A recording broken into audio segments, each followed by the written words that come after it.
здравство Сашо Клековски. Добро вечер, добре дојдовте. Добро вечер, добро ве најдов. 4 смртни случаи од западно-нилска треска. Што било клучно според вас за фаталниот исход на болеста? Дали е тоа само возраста, дали се други фактори, можеби фактори во лекувањето? Во основа можам слободно да тврдам дека се генерални фактори на болеста. Значи, воспаление на мозок, да го кажам поедноставно, се јава кај отприлика 1% од вкупниот број на инфицирани луѓе. 80% од нив поминуваат без никакви симптоми. Другите поминуваат со благи симптоми од тип на треска, како друг вирус, условно да кажам. И оваа форма, која најчесто се диагностицира, пошто е најтешка форма, со воспаление на мозокот, се околу 1% од севкупната пирамида.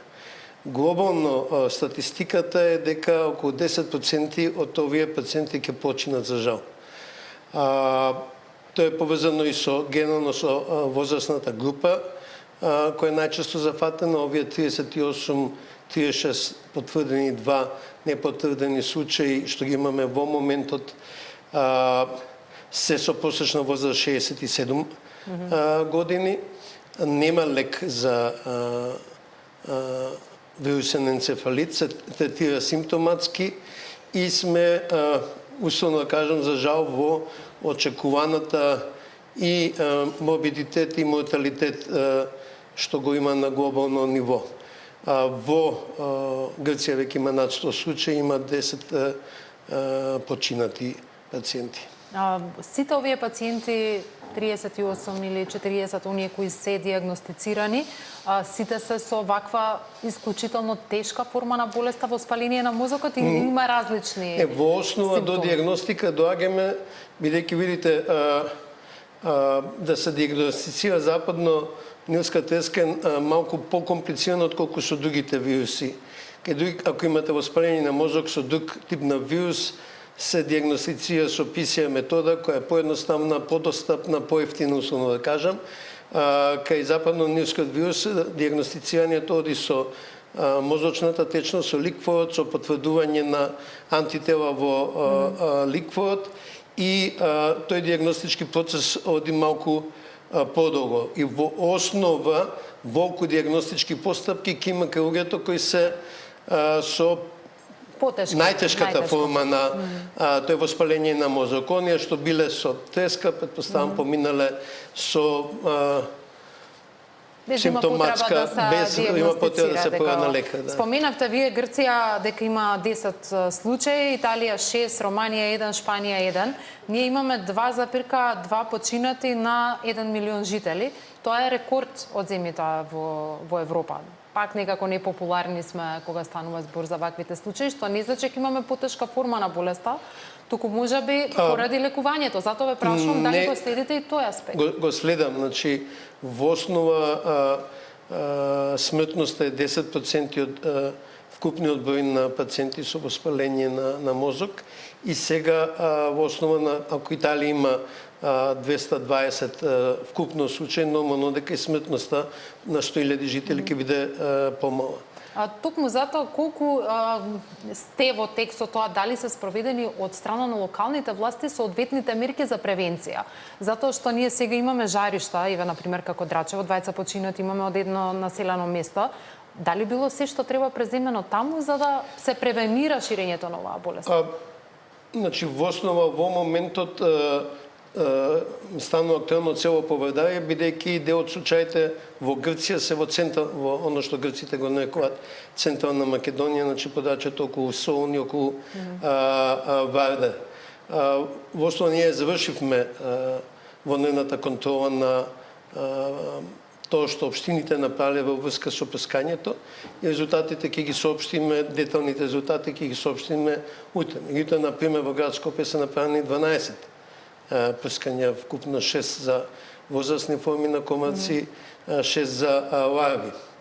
И не можеме јасно да воспоставиме врска помеѓу бројот на случаи и прскањето.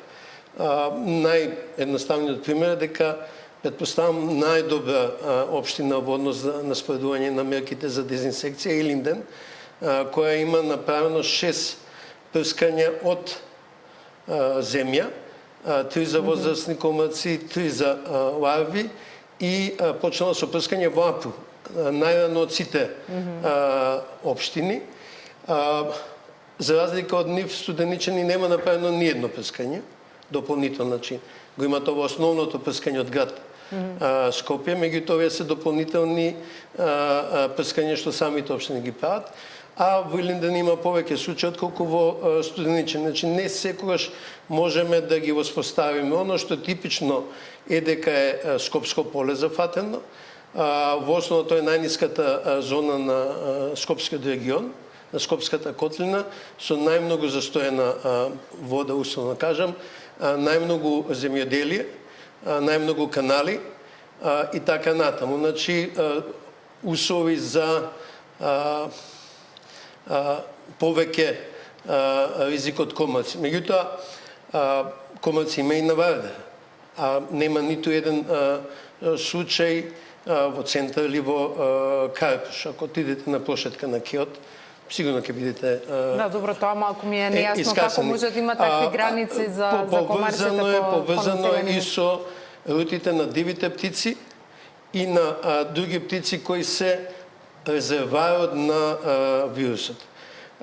Во отприлика 250 видови птици го имаат вирусот. За најголем дел од нив вирусот не е сметоносен. Вирусот е сметоносен за човекот и за копитарите, за коњот. И во основа разликата помеѓу да кажем урбаните зони од Скопје и Скопското поле и повеќе можност да има птици, бидејќи се на миграцијските рути од север кон југ. И во Грција една од зоните е на миграцијските рути. Потребни се комплексни мерки од сите заедно, значи и граѓаните во однос на личната заштита и здравствените власти во однос на раната диагностика и третманот и општините чија обврска е прскањето. Ние надвор од редовните прскања се направени веќе 3 прскања по индикации, 2 во Драчево и една во Гази Баба, односно во Деводи Румливи, Стајковци, Сингелич. И во моментот заедно со општините и со градот Скопје се детектират сите застоени води, бидејќи во основа оно што е потребно сега е повеќе прскање од земја, а не друг тип на прскање, значи фокусирано прскање. Да. И тоа се работи. Во основа ќе помогнат и службите од другите општини и приватното здружение за дезинсекција. Добро, до сега возрастната, да речам, група која што беше најзасегната над 65 над 70 години, така и во повеќето европски земји, денеска кога споменавте случаи на 24-25 годишници кои имаат тешка слика се во болница, навистина тоа не може да не ја вознемири и загрижи јавност. Да, во Македонија првиот случај е забележан во 2011 година. До сега сме имале 54 случаи и сме имале случаи на мали деца кои имале воспаление на мозок. Меѓутоа повторно смртноста е кај над 60 години возрастната група. Добра, ќе се префрлам на случајот Гостивар. Имате ли точна бројка колку луѓе навистина заболеа во екот на епидемијата поради загадената вода? Видите, ако со западно-нивска треска има 1% кои се завршиле со воспаление мозоци, значи таму можеме да збориме за 1000, 2000 или повеќе луѓе кои имале контакт со вирусот, меѓутоа помиле асимптоматски. Истото е во Гостивар. Значи ние можеме само да претпоставуваме колку е фактот, меѓутоа и тие што побарале лекарска помош, прашање колку имале контакт со водата, колку ги имале симптомите на стомачни проблеми од друга причина, бидејќи не сите гастроентерити или ентероколити се поврзани со водата. Значи завршува анкетата, анализата на епидемиолошките анкети и таму во периодот на епидемијата има и случаи кои не консумирале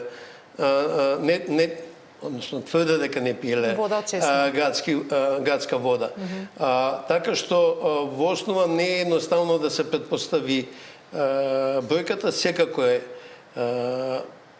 поголема од тоа што службено ние го забележавме во анкети, мислам, поминавме над 1000 како пријавени случаи на заразна болест, први прегледи над 5000, меѓутоа во гостива и пред епидемискиот период од 50 до 100 случаи дневно со гастроентеритис се јавувале на преглед. Бидејќи Гостива е релативно голем град и нормално дека има одредена циркулација на вируси и на други причинители.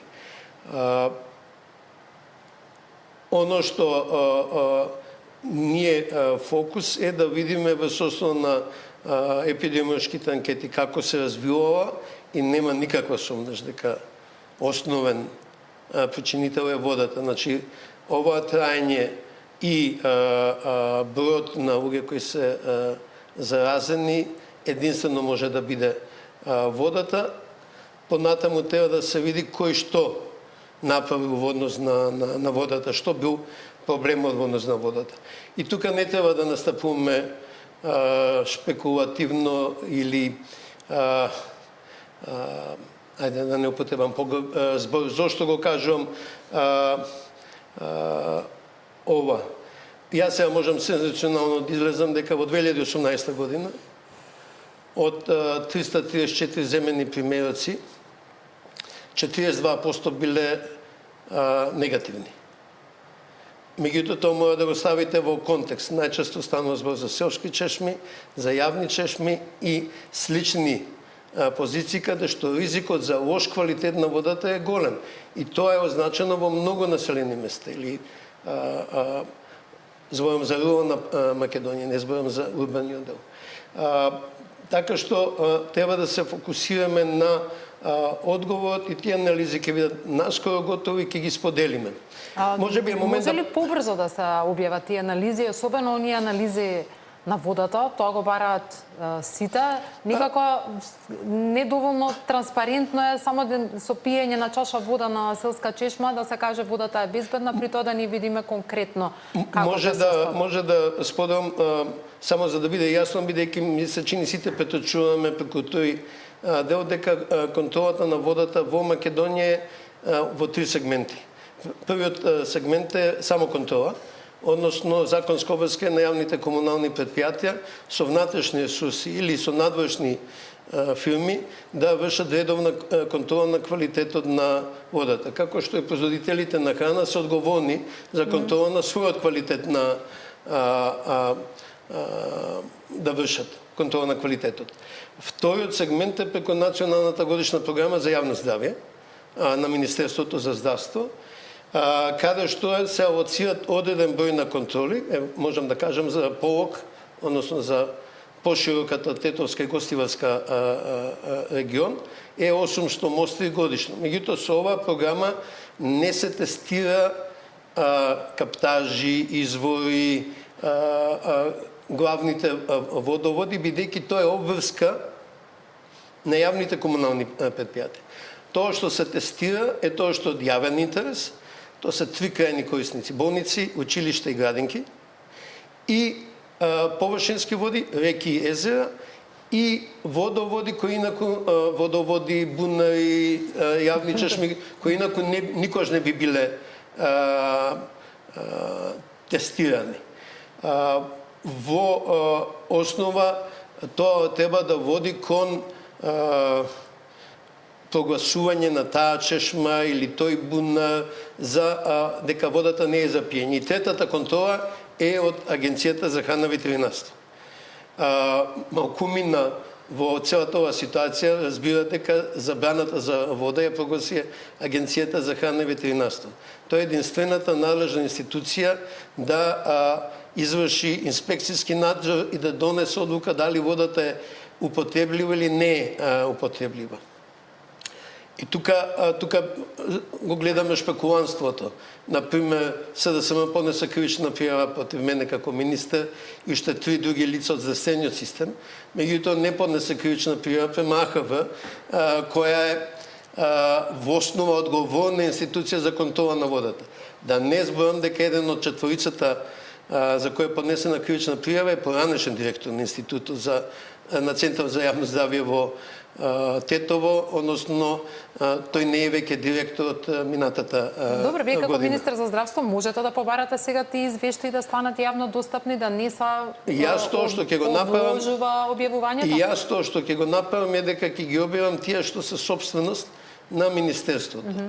Тоа се резултатите од националната програма за јавно здравје и ќе ги објавиме 10 годишните резултати. Но тоа е некако ирелевантно, искрено. Нецензурирано. Затоа што ние сега сакаме да знаеме дали се безбедни граѓаните кои конзумираат вода од чешма, дали во 2017 са не минува на луѓето, дали тогаш каква била вода. Не, ќе ги објавиме од сега, значи ние сега вршиме Да, и дали може на тестирање. дневна основа, например, на секое тестирање да се објавува, тоа да биде малку по-транспарентен и достапен за граѓаните систем.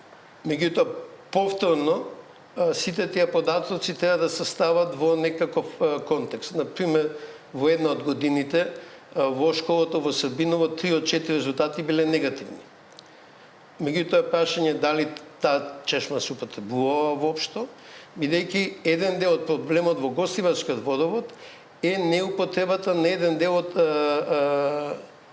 водоводот. Тоа веројатно ќе си дојде со анализата техничка, затоа што водоводот е најбезбеден кога е полн и кога се употребува, односно кога водата циркулира. Кога водата не циркулира, има застој, кога цевките се празни, ризикот од неисправност на водата се зголемува. И затоа во основа, предпоставам, директорката на градскиот на водовод во Гостивар се одлучила да го направи тоа што го направи, односно да уфрли поголема количина вода за да го држи севкупниот водовод под притисок. Тоа ќе си го покаже истрагата на друга страна. Оно што ние ќе го објавиме се епидемиолошките податоци, како растела бројката на првопријавени пациенти, како растеле епидемиолошките анкети, пријавите за заразни болести, како реагирали институциите, кои, како, кога реагирали, и се ќе биде транспарентно за сега. Во однос на резултатите на водата, пред се одговорност на јавното комунално предпријатие Гостивар да ги објави тие резултати. Нивни е водоводот, нивна е водата, нивни се резултатите од тестирањето. Јас ќе преземам обврска да ги објавам сегашните резултати, тие што се дел од националната програма. Министра, да почнеме со прашањата поврзани со работата на ПЕТ-скинот. Веќе подолго време овој апарат е надвор од употреба, особено значаен е за онколошките пациенти. Кога ќе биде вратен во употреба и дали во меѓувреме имате решение за да им понудите на овие граѓани? Не е расипан ПЕТ-скинот. ПЕТ-скинот беше во редовен сервис и за време на редовниот сервис на ПЕТ-скинот се констатира проблеми со циклотронот. Значи, во таа институција има две машини, условно да кажам. Циклотронот, кај што се произведува средството што е неопходно за скенирање, за ПЕТ-скенот, и ПЕТ-скенот која е самата машина на која се врши прегледот. Секако не работи машината која е потребна.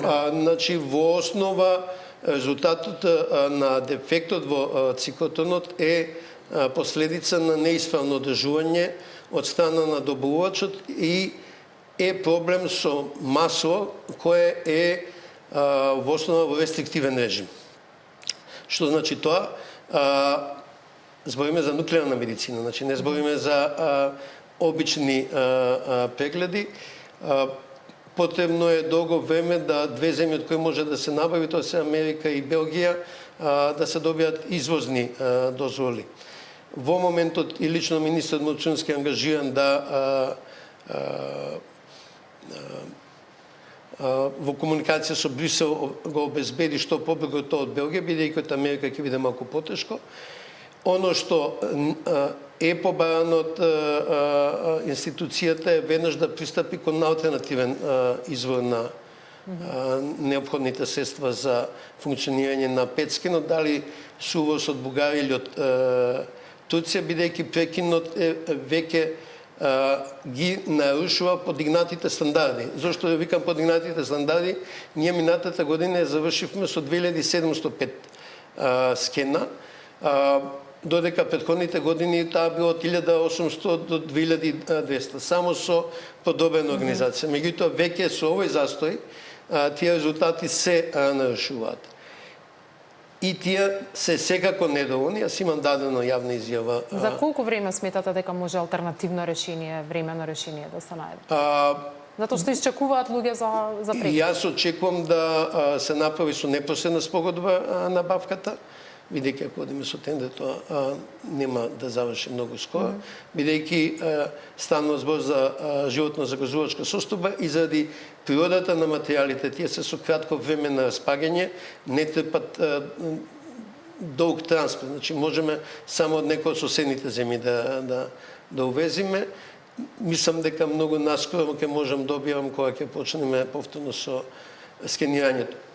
Дополнително да кажам дека петскенот не е единствен начин за контрола на состојбата на пациентите. Има скен на коски, има магнет. Од моје искуство лично, секогаш е потребно повеќе контролни механизми. Значи, еден контролен механизам дава една слика. На располагање се стандардните методи и ќе направиме се што е возможно за неколку дена да бидат обезбедени сировините што се неопходни за работа. Да, може би некое природно решение и да се компензираат граѓаните да ги користат во приватното здравство, да ја користат оваа услуга, додека да се најде решение во државното. И повторно сме ставени со еден апарат, имаше најава дека ќе има втор. Значи, тука не е проблем апаратот, повторно. Проблем е производството. Можеше ли да се искомпензира на некој начин во приватното здравство, да ги користат, бидејќи за дел од нив е многу значено? Структурни одлуки кои не е едноставно да се донесат, бидејќи треба да се согледаат условите. Доколку за 1-2 дена нема решение институцијата, верувам дека ќе се пристапи на други мерки. Министре, ви благодарам за вечерашното гостување во тема на денот. Благодарам за поканата.